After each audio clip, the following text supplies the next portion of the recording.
जी अस्सलाम वालेकुम, मेरा नाम डॉक्टर कासिम रज़ा है। तो अभी हमने कुछ वीडियोस स्टार्ट की हैं जो कि मेडिकल स्टूडेंट्स के लिए हैं, जो कि इसमें हम सारी चीज़ें बताएंगे। डिफरेंट इसकी पूरी सीरीज़ होगी कि जिसमें आप असेसमेंट से लेके कार्डियोपल्मोनरी यानी कि कार्डिक ऐसे पेशेंट्स जिनकी कार्डिक सर्जरी हुई है किसी भी किस्म की, वो वेल्व सर्जरी है, वो उसकी एओर्टिक सर्जरी है, इसके अलावा उसके डिसेक्शन है, किसी का एलिफेंट ट्रंक है, किसी का बाईपास सर्जरी हुई है। बाईपास क्योंकि ज़्यादातर लोगों को पता है, तो जिसकी cabbage coronary artery bypass graft surgery हुई है उसके लिए, और बच्चों की सर्जरीज़ जो हैं। तो इसमें हम असेसमेंट से लेके सारी चीज़ें आपको स्टेप वाइज बताएंगे कि जिसमें आप असेसमेंट जैसे सोप के ज़रिए आपने असेसमेंट करनी है, वो असेसमेंट्स आपने देखी होंगी, न्यूरो की, आर्थो की और बाकी। इसमें हम कार्डियोपल्मोनरी स्पेसिफिक आपको चीज़ें बताएंगे।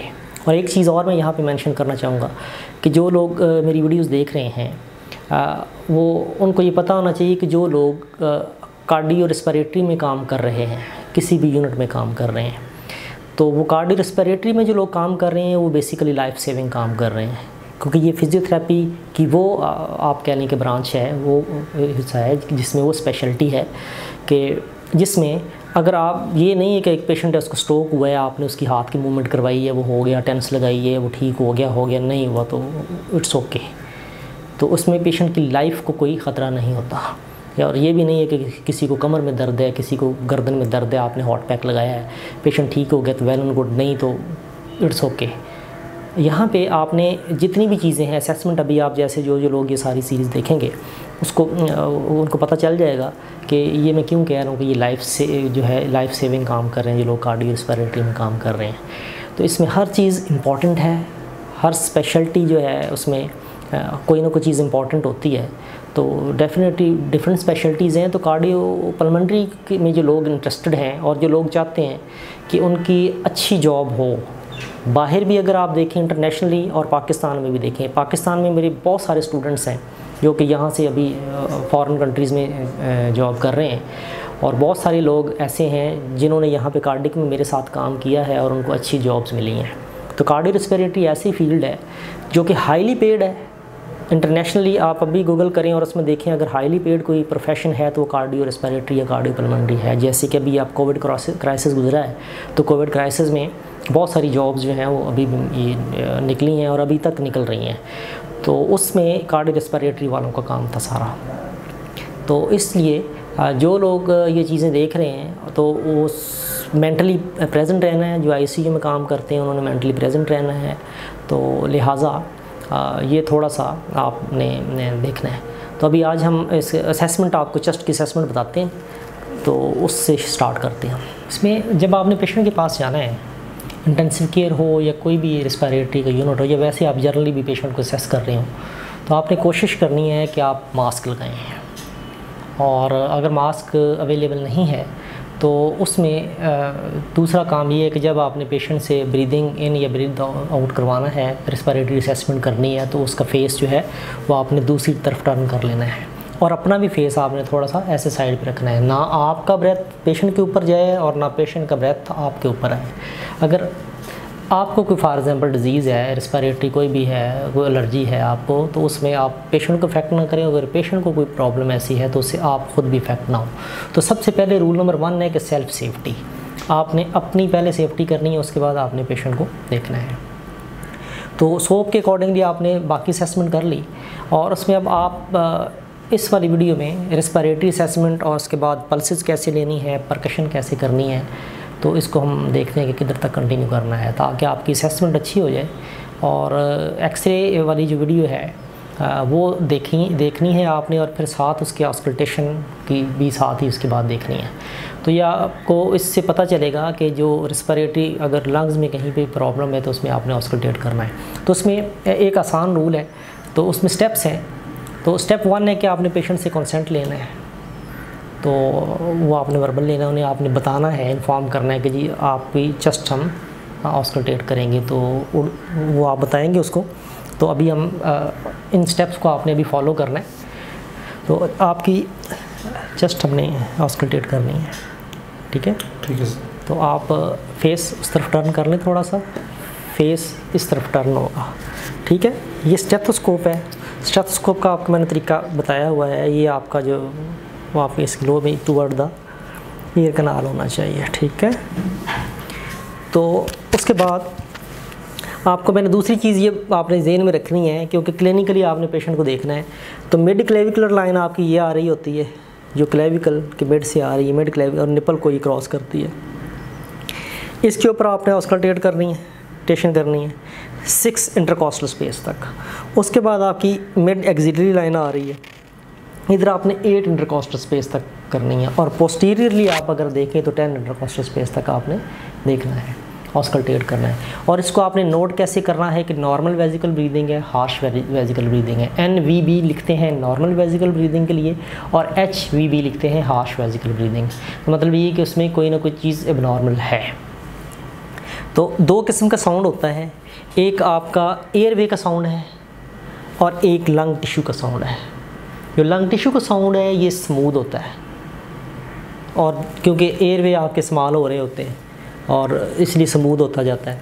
और जो मेन एयरवे यहाँ पे है वहाँ पे आपको थोड़ी सी हार्श ब्रीदिंग मिलती है। तो ये वाली ब्रीदिंग, ब्रोंकियल ब्रीदिंग जिसको कहते हैं, अगर लंग टिश्यू के ऊपर मिले तो ये नॉर्मल है। और स्मूथ अगर ये वाली जो आपकी लंग टिश्यू वाली है, ये आपको अगर मेन एयरवे पे मिले तो ये भी एबनॉर्मल है। तो अब ऑस्कल्टेशन हम स्टार्ट करते हैं।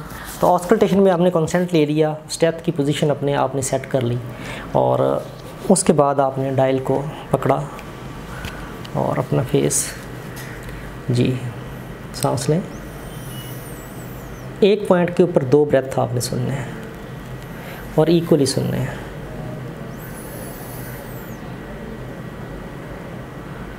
आराम से सांस लें, मुंह खोल के सांस बाहर निकालें। Very good. थोड़ा नीचे आ जाएंगे और इसके साथ ही दूसरा पॉइंट नीचे आ गया। अब आप वापस आ जाए अपनी जगह पे, राइट पे। 2 ब्रेथ सुने इधर। Very good. इसके साथ ही आप इधर आ जाए मिड एक्सिलरी में। 2 ब्रेथ सुने आपने, इसके साथ ही आप दूसरी तरफ लेफ्ट पे थोड़ा और नीचे आए और इसी तरीके से ये लास्ट पॉइंट आप सुने।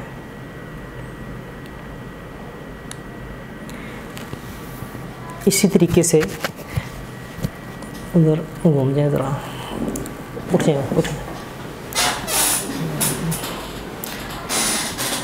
इस तरफ जब आप बैक से सुनेंगे, ये आपको दिखाने के लिए मैं बस बता रहा हूँ। तो इसमें आपने ये जो एरिया है जहाँ पे डबल बोन है वहाँ पे आप ऑस्कल्टेट नहीं करेंगे, ठीक है। और ये जो पीछे अभी देखेंगे यहाँ पे पता चल रहा है डिप्रेशन है, तो इसका मतलब है कि स्पाइन इधर ही है। तो इधर हाथ उसी तरीके से रखेंगे, ठीक है। और ये इसके साथ अब मुझे फील हो रहा है कि ये स्कैपुलर बॉर्डर है और ये स्पाइन है, इन दोनों के दरमियान में सुनना है। 1 2 3 4 5 6 और स्कैपुला के साथ साथ आपने मूव करते जाना है, ठीक है। और ये इधर आ गया। अब बीच में ये पॉइंट रह गया, तो इसको आपने सेपरेटली सुन लेना, ये और ये।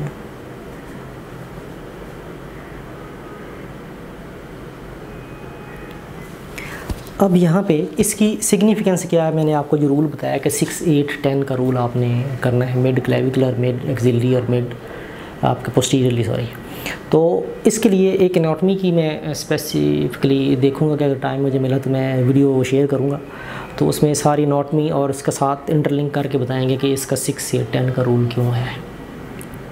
और आपका भी मैंने बता दिया। उसके बाद आपने ऑस्कल्टेट कर लिया, आपको मैंने बता दिया कि आपने इसको लिखना कैसे। एडिड साउंड है, उसमें क्रेपिटेशन है, रोंकाई है, वीज़ है, इसका डिफरेंस क्या है। रोंकाई के लिए आपको स्टेथ जो है वो रखनी पड़ती है, डायफ्राम जो है स्टेथ का वो चेस्ट पे रखना पड़ता है, फिर आपको वो विस्लिंग साउंड सुनता है। लेकिन अगर आप पास जाके पेशेंट के खड़े हुए हैं, पेशेंट के पास खड़े हुए हैं, पेशेंट के पास जाके खड़े हुए हैं और बेड साइड के पास खड़े होगी, आपको वो एक साउंड विस्लिंग साउंड सुनाई दे रहा है बगैर स्टेथ रखे, तो वो वीजेज होंगी, हाई पिचड होती हैं। और इसी तरह जो आपके क्रैकल्स हैं वो आप चेस्ट रखोगे तो आपको सुनाई देंगे। और जिस तरीके से आपको मैंने बताया कि ग्रेविटी डिपेंडेंट होते हैं, ग्रेविटेशनल क्रैप्स होते हैं जो कि कार्डिक पेशेंट्स में होते हैं, हार्ट फेलियर की वजह से होते हैं, और मोस्टली ये हार्ट फेलियर के बाद आपको पेशेंट में अर्ली सुनते हैं और उसके सुनाई देते हैं। और उसके बाद जब पेशेंट बेहतर होना शुरू हो जाता है, उसको लेसिक्स या उसको डायरेटिक मिलता है, तो वो उसके जो वाटर कंटेंट है उसको ज़ाहिर है कि वहाँ से निकालने के लिए होता है कि उसके लंग्स जो हैं वो फ्री हो ज़रा और उसकी ब्रीदिंग ईजी हो ज़रा। तो उसके बाद फिर आपको ये ब्रेथ साउंड जो है क्रैकल्स वो कम होते जाएंगे उसमें। तो उसके साथ जो पोस्ट ऑपरेटिव पेशेंट्स हैं, जब आप उनको सुन रहे होंगे तो उसमें आपने देखेंगे कि बेसिस के ऊपर एयर एंट्री आपको रिड्यूस मिलेगी, और मोस्टली लेफ़्ट साइड के ऊपर रिड्यूस होती है, या वो साइड जिसके ऊपर चेस्ट ड्रेन डली हुई हो, क्योंकि वो प्लूरा खुल जाता है तो वहाँ पे जो आपके ब्रेथ साउंड्स हैं वो रिड्यूस हो जाते हैं। तो इसलिए ये नॉर्मली होता है डे 1 के ऊपर, और बाज़ औक़ात इसमें कंप्रेशन फिर एटिलेक्टेसिस होता है पेशेंट को। अब एटिलेक्टेसिस के डिफरेंट टाइप्स हैं, तो यहाँ पे जो आपको मोस्टली एक पोस्ट कार्डिक सर्जरी यूनिट में जो आपको मिलते हैं वो बेसल एटिलेक्टेसिस आपको मिलता है, उसको कहते हैं कंप्रेशन एटिलेक्टेसिस। अब कंप्रेशन एटिलेक्टेसिस जो है उसकी फर्दर आगे जो है वो उसकी काज क्या है कि क्या वो एयर की वजह से है, न्यूमोथोरिक्स की वजह से है, पोस्ट सर्जिकल लिम्फेडिमा है, या कि आपकी प्लूरल एफ्यूजन हुई है। तो प्लूरल एफ्यूजन जो है उसको आपने फिर ये इसको रूल आउट करना है, इसके लिए आपको एक्सरे देखना ज़रूरी है। तो नॉर्मल एक्सरे आपने देखे हैं वीडियो में, तो वो आपने उसको देख लेना है, और उसमें अगर फिर भी कोई क्वेरी हो तो आप उसमें नीचे कमेंट कर सकते हैं, मैं उसका फिर आंसर कर दूँगा। और इसी तरीके से ये ब्रेथ साउंड है, ये आपने नॉर्मल आपको चीज़ें आनी चाहिए।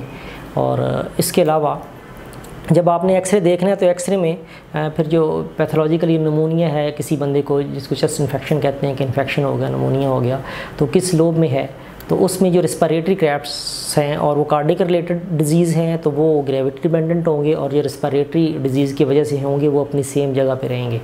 लेकिन जो कार्डिक की वजह से होंगे, जब पेशेंट लेटा हुआ है तो उसके थ्रू आउट द चेस्ट होंगे, बैठा हुआ है तो बेसिस में होंगे। और इसी तरीके से अगर पेशेंट साइड लाइन में है तो उसकी नीचे डिपेंडेंट जो ग्रेविटी डिपेंडेंट एरिया है वहाँ पे आपको मिलेंगे। लेकिन जो रेस्पिरेटरी क्रैप्स आपको हैं वो ऐसा नहीं होगा, उसमें ये होगा कि जो इन्फेक्टेड एरिया है वो वहीं पे मिलेंगे। और वो एक्सरे के ऊपर पैच भी उसी तरीके से होगा, ये आपको तस्वीर के ऊपर साथ एक्सरे एक नज़र आ रहा होगा। तो इसमें देखें कि जो लंग की लोब अफेक्टेड है, वाइट नज़र आ रही है, तो उस एरिया में आप देखेंगे ऑस्कल्टेशन करेंगे तो वहाँ पे आपको ये क्रैप्स मिलेंगे। तो इस तरीके से आपने स्पेसिफाई करना है कि जो एरिया एक्सरे को और ऑस्कल्टेशन को साथ कोरिलेट इसी तरीके से आपने करना है। और जब आपसे वहाँ पे क्वेश्चन किया जाए एक्सरे दिखा के कि इस एक्सरे के अकॉर्डिंगली पेशेंट को ऑस्कल्टेट करो, तो बाकी ऑस्कल्टेशन आपने उसी तरीके से करनी है। लेकिन वो जो एरिया एक्सरे में आपको लग रहा है कि राइट है या लेफ़्ट है, जिसमें कोई प्रॉब्लम आपको लग रही है, बेसिस हैं तो बेसिस के ऊपर फिर आपने कंसंट्रेट ज़्यादा करना है। अगर मिडल एरिया है तो मिडल एरिया के ऊपर। तो ये आपको सरफेस एनाटॉमी साथ साथ पता होनी चाहिए। तो इसका पर्पज़ यही है कि आप असेसमेंट अच्छी कर सकें, और एक्सरे आप देख के कम से कम इस चीज़ को डायग्नोज कर लें कि ये चीज़ इसमें एक हार्ट फेलियर वाला पेशेंट है तो उसमें लंग कोलैप्स है, तो उसकी क्या वजह है, डेफिनेटली प्लूरल एफ्यूजन है। एक पेशेंट है उसकी कैबिज सर्जरी हुई है, वेल्वुलर सर्जरी हुई है, तो उसमें ब्लीडिंग होती है, इंट्राऑपरेटिव ब्लीडिंग होती है, या बाज़ औक़ात पेशेंट इंटेंसिव केयर यूनिट में आता है तो उधर ब्लीडिंग हो जाती है। तो उसमें फिर आपने उसकी सारी लैब्स देखनी है। तो लैब्स जो हैं इसमें बहुत प्राइम इंपॉर्टेंस है उसमें। तो जब आप उसकी लैब्स देखेंगे तो लैब में आप स्पेसिफिकली उसका सीपी जब देखेंगे तो सीपी में उसकी एचबी को आप देखेंगे, और प्रीवियस जो पिछले दिन की एचबी थी या प्रीवियस जो भी रिज़ल्ट था एचबी का उसको आप देखेंगे। अगर उसमें मार्क डिफरेंस आया हुआ है तो साथ उसके आप देखेंगे कि आपके ड्रेन में कितना ब्लड आ रहा है, उसमें कितना पेशेंट ब्लीड कर रहा है, फिर उसके साथ आप कंपेयर करेंगे। और अगर ब्लीड बहुत ज़्यादा आ रहा है तो उसको फिर एचबी ड्रॉप होती है तो उसको फिर पेशेंट को ब्लड लगता है साथ उसके। और ड्यूरिंग ब्लड, जब पेशेंट को ब्लड लग रहा है, ट्रांसफ्यूजन के दौरान पेशेंट की मोबिलिटी नहीं होती, ये कॉन्ट्राइंडिकेटेड है, तो पेशेंट उसके बाद 1 घंटा 2 घंटे रेस्ट करेगा और उसके बाद फिर आप उसको मोबिलिटी करवा सकते हैं। इसी तरीके से जब आप पेशेंट के पास जाएंगे और रेस्पिरेटरी आपने अभी देख लिया, तो आपने पल्स उसकी देखनी है। तो पल्स वैसे तो मॉनिटर के ऊपर सारी चीज़ें आ रही होती हैं, लेकिन आपने उसको देखना भी है। तो पल्स देखने का तरीका,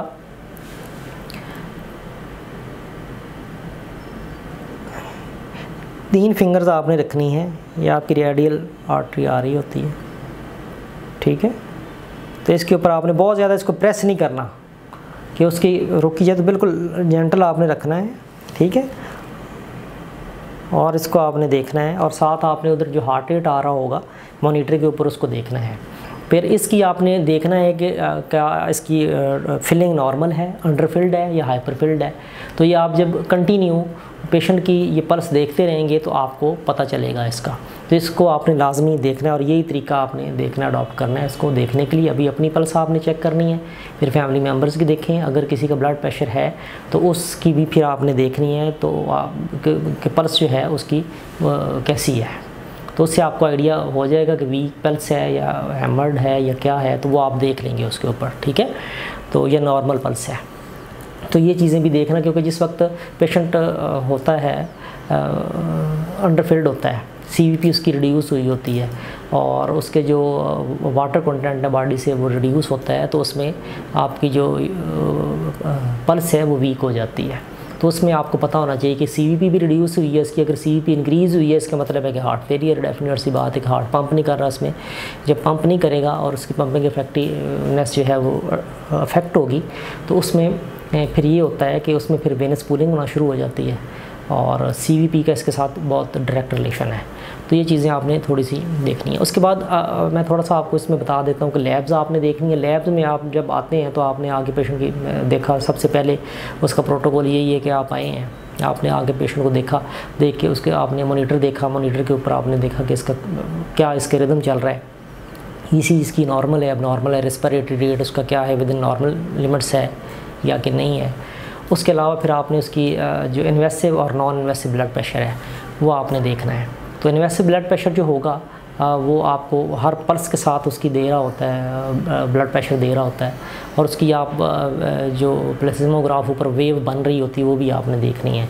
तो उसके साथ भी आपने कंपेयर करना है कि पल्स अगर अच्छी है तो वो वेव जो फॉर्म है वो अच्छी बन रही होगी। अगर पल्स वीक है, जिस तरह पेशेंट शॉक में होता है या पेशेंट अरेस्ट कर जाता है या पेशेंट का हार्ट फेलियर में है, तो उसकी पल्स वीक होगी और फास्ट होगी। तो ये चीज़ें आपने लाजमी देखनी है। और उसके बाद ये इंटेंसिव केयर के मैं प्रोटोकॉल बता रहा हूँ, तो जो इस वक्त फॉर एग्जाम्पल एग्ज़ाम दिया जाता है तो उसमें ये चीज़ें प्राइम इम्पोर्टेंस होती हैं कि कोई भी चीज़ आपसे पूछी जा सकती है, ज़रूरी नहीं है कि ये पूछे, कुछ भी उसमें पूछा जा सकता है। तो उसमें आपने फिर ये करना है कि पेशेंट को आप जब ICU में आए हैं तो आपने देखा, आपने उसकी लैब्स देखी। लैब्स में आपने अब देखना है कि आपने सारी लैब्स उसकी लिखी हुई होती हैं। तो उसमें अगर आपने देखना है कि पेशेंट हार्ट फेलियर का है, AEF उसकी कम है, तो आपने उसका CP तो देखना ही देखना है, उसके साथ आपने RFTs देखने हैं।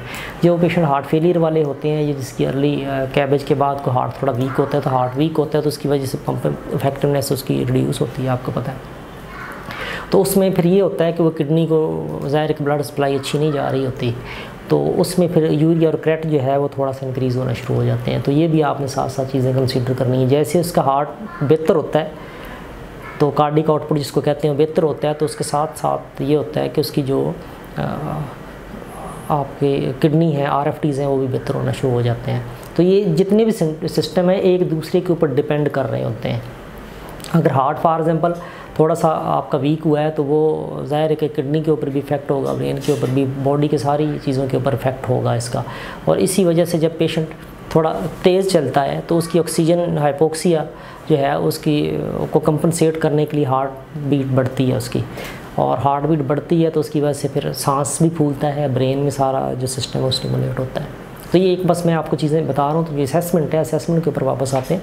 तो आपने उसके RFTs देखने हैं, उसके LFTs देखने हैं, इलेक्ट्रोलाइट उसका बैलेंस देखना है, इलेक्ट्रोलाइट कैसा है, जो भी नॉर्मलिटी है वो आपने उसकी चेक करनी है। इसके अलावा CKMB टेस्ट होता है, वो आपने देखना है, कंटिन्यू उसको मॉनिटर करते रहना। और CRP देखना है। CRP स्पेसिफिकली एक इन्फ्लेमेटरी और इन्फेक्शन मार्कर होता है जो कि आपने लाजमी देखना है। तो उसको फिर CP में जो TLC है उसके साथ कंपेयर करना है। तो ये कुछ बेसिक सी चीज़ें हैं जो कि इसमें मैं आपको बता रहा हूँ। और उसके अलावा फिर आपने जब पेशेंट के पास जाना है तो डेफ़िनेटली आप जाएंगे तो वहाँ पे आपने आइनोट्रॉप्स देखने हैं। आइनोट्रॉप्स अब जो हैं वो 2 टाइप्स के होते हैं, पॉजिटिव आइनोट्रॉप्स हैं और नेगेटिव आइनोट्रॉप्स हैं। नेगेटिव आइनोट्रॉप्स में ब्लॉकर्स आते हैं और बेसिकली ये ओरल और टैबलेट फॉर्म में मिलते हैं, जो कि ब्लड प्रेशर को कम करने के लिए, हार्ट रेट को कम करने के लिए यूज़ होते हैं।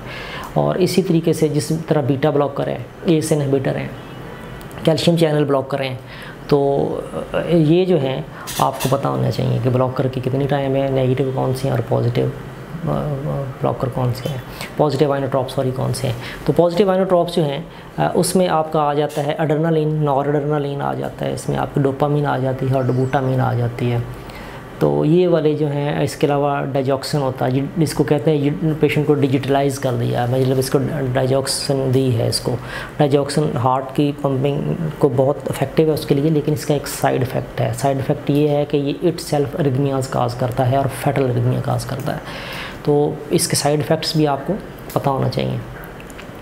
तो इसके अलावा आइनोट्रॉप्स आपने देखने, पेशेंट की बेड साइड पे आप गए, आपने देखा जाके कि पेशेंट का ये हार्ट रेट है, ये उसके ब्लड प्रेशर है, इन्वेसिव है, नॉन इन्वेसिव ब्लड प्रेशर है, और CVP उसकी डली हुई है, 8 लाइन डली हुई है, उसका आउटपुट कितना था, ये भी आप चेक कर सकते हैं। और ब्लड कितना पेशेंट ब्लीड कर रहा है ये आपने पूछना है लाजमी। इसके अलावा आपने वहाँ पे जाके जब भी ICU में आपने जाना है पेशेंट, तो पेशेंट आपने स्टाफ से ये चीज़ लाजमी पूछनी है। एक तो उसके डॉक्यूमेंट्स में आपने देखना है, और दूसरा आपने स्टाफ जो बेड साइडर हैं उनसे पूछ लेना है कि मैडम को फॉर एग्ज़ाम्पल या जो भी मेल नर्स हो, तो उससे आपने पूछना है लाजमी कि इसका कोई लास्ट यानी कि 12 आवर में कोई इवेंट तो नहीं हुआ, मतलब वो आपको फिर बता देगा। इवेंट का मतलब ये है कि उसको कार्डियक अरेस्ट हुआ, कोई उसका कोड चला, उसका पेशेंट का टैकीरिथमियाज़ उसके हुए, तो वो आपको फिर बता देंगे। या वो ब्लीड किया है उसने, या कोई भी उसका इवेंट हुआ होगा, या गैस किया, या रिस्पिरेटरी उसका कोई इशू हुआ है, तो ये चीज़ें आपने जाके उनसे पूछनी है लाजमी। और आइनोट्रॉप्स की बात पे आते हैं वापस। तो पॉजिटिव आइनोट्रॉप्स जो हैं,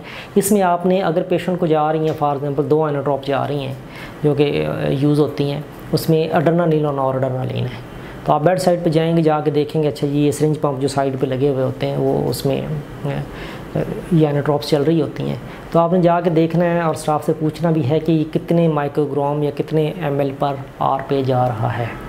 तो उसमें आपको माइक्रोग्राम में बताएगा ये 2, 4, 4 या 8 या 10 या 12 या 20 इस पे जा रहा है। तो उसमें अगर पेशेंट की 4 माइक्रोग्राम से ज़्यादा नॉरएड्रेनालिन जा रही है, ठीक है, ये बात आपने याद रखनी है कि नॉरएड्रेनालिन ब्लड प्रेशर को इंक्रीज़ करने के लिए होती है। ये जहाँ पे भी जाएगी ये ब्लड प्रेशर को इंक्रीज़ करेगी, लेकिन इसका एक साइड इफ़ेक्ट है, जब ये ज़्यादा दे और प्रोलॉन्ग टाइम के लिए दें तो ये रीनल फेलियर काज करती है। तो उसमें भी साथ आपने रीनल की मॉनिटरिंग करनी है। अगर पेशेंट को ज़्यादा जा रहा है तो फिर उसके साथ और होती हैं रजीम, वो साथ दे देते हैं रीनल कंपनसेशन के लिए, रीनल को इम्प्रूव करने के लिए। तो इसमें आपने देखना है कि अगर पेशेंट का डे 1 है, डे 1 के ऊपर ही पेशेंट की मोबिलिटी करवानी होती है, तो इसका जो मोबिलिटी प्रोटोकॉल और बाकी जो चीज़ें हैं वो भी हम इसको लेटर ऑन डिस्कस करते हैं कि डे 1 के ऊपर मोबिलिटी प्रोटोकॉल क्या है, डे 2 के ऊपर क्या है। तो जो टैकी है कार्डिया वो पेशेंट में नॉर्मली होता है डे 1 के ऊपर, post operative post cardiac heart surgery, क्योंकि ये बहुत बड़ा एक यानी कि इवेंट होता है और एक बहुत बड़ा ट्रॉमा होता है बॉडी में। पूरी स्टेनोटॉमी चेस्ट को काटते हैं और उसके बाद उसको बाईपास मशीन के ऊपर डालते हैं। और यहाँ पे मैं एक चीज़ और आपको बताना चाहूँगा कि सर्जरी की यहाँ पे भी कैबेज 2 टाइप से होता है, एक तो बीटिंग हार्ट सर्जरी होती है और एक बाईपास होता है। तो ये आपको पता होना चाहिए कि बीटिंग हार्ट सर्जरी है, उसमें हार्ट बीट कर रहा होता है और डिफरेंट क्लैंप लगा के, क्लिप लगा के उसके साथ उधर ही ग्राफ्ट उसको कर दिया जाता है। और उसमें जो आपकी दूसरा है उसमें यानी कि हार्ट बीट कर रहा है और उधर ही उसकी सर्जरी, बीटिंग हार्ट सर्जरी इसी को कहते हैं कि हार्ट आपका बीट कर रहा है और उसके ऊपर ही ग्राफ्ट लग रहे हैं, तो उसमें हार्ट को अरेस्ट नहीं करवाते हैं। जो बाईपास सर्जरी दूसरी है, बीटिंग हार्ट है एक, और दूसरी है बाईपास। तो बाईपास में ये होता है कि उसमें एओर्टिक कैनोला डलता है, एओर्टिक कैनोला डाल के आपका ब्लड फ्लो जो है जितने का जितना वो सारा हार्ट लंग मशीन के ऊपर शिफ्ट कर दिया जाता है, तो वो ऑक्सीजनेशन उसको दे रही होती है। अब बीटिंग हार्ट सर्जरी के अपने फ़ायदे हैं और जो बाईपास है उसके अपने फ़ायदे हैं और उसके साथ साथ उसकी कुछ कॉम्प्लिकेशंस भी हैं। जिस तरीके से बीटिंग हार्ट सर्जरी है तो उसमें मेडिसिन कम लगती है। पेशेंट अगर बीटिंग हार्ट सर्जरी आपकी अच्छी हो तो वो पेशेंट ज़ाहिर है कि उसको जल्दी रिकवर हो जाता है, मोबिलिटी जल्दी होगी, पेशेंट की मेडिकेशन उसमें कम होती है और उसमें पेशेंट के क्राइसिस कम होते हैं। लेकिन उसका साइड इफ़ेक्ट ये है कि उसमें ग्राफ्ट अगर सही ना लगे तो ग्राफ्ट जल्दी बंद हो जाता है और उससे पेशेंट अरेस्ट भी कर सकता है। लेकिन अगर ग्राफ्ट सही लगे हुए हो, एक्सपर्ट बंदा हो, तो वो सर्जरी ठीक होती है। तो डिफरेंट स्कूल ऑफ थाट हैं, डिफरेंट सर्जन हैं और यहाँ पे पाकिस्तान में बीटिंग हार्ट सर्जरी हो रही है और बहुत अच्छे अच्छे सर्जन मौजूद हैं। और बाईपास में ये होता है कि बाईपास में आपके हार्ट को टोटली रेस्ट किया जाता है और उसके बाद उसको यानी कि प्लीजिया दे के हार्ट को रोक दिया जाता है, रेस्ट करवाया जाता है और उसके ऊपर फिर ग्राफ्ट लगाए जाते हैं। तो उसके बाद फिर दोबारा से पेशेंट को यानी कि हार्ट को एडजस्ट किया जाता है अपनी जगह पे और उसके बाद फिर उसको दोबारा से स्टार्ट किया जाता है। तो जब तक ये सर्जरी हो रही होती है तो पेशेंट का जो जितना भी ब्लड फ्लो है वो बाईपास कर दिया जाता है, हार्ट लंग मशीन के ऊपर शिफ्ट कर दिया जाता है।